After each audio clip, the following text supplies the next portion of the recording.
આજે ધોરણ 10 નું બોર્ડનું માર્ચ 2024 નું રિઝલ્ટ આવ્યું છે. અમારા મહેતાભાઈ વાલી છે, એ મહેતા ક્રિશના પપ્પા છે 10મા ધોરણમાં. 10મા ધોરણનો એક સાધારણ વિદ્યાર્થી, એમના પપ્પાને એવો ડર હતો કે મારું બાળક પાસ પણ નહીં થાય, એટલે બહુ ચિંતિત હતા. વચ્ચે વચ્ચે મને મળવા માટે ઘણીવાર આવ્યા હતા. આજે રિઝલ્ટના દિવસે 8:30 વાગ્યા છે. સૌથી પહેલા પેંડાનું બોક્સ લઈને ઈ આવ્યા છે.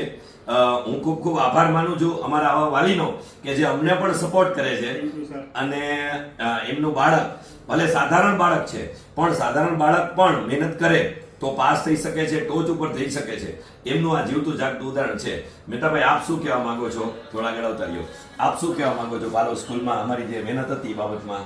સાહેબ, એમાં એવું છે, તમારી મહેનત તો પૂરેપૂરી છે જ, પ્લસ તમારા જે શિક્ષકગણ છે એમાં કોઈ જાતનું કંઈ કચાશ રહેવા દેતા નથી. નાની વિગતો ઉપર નાનું કંઈ પણ પ્રશ્ન હોય તો એ બધા એ પોતે સોલ્વ કરવામાં પૂરેપૂરી મહેનત કરે છે સાહેબ.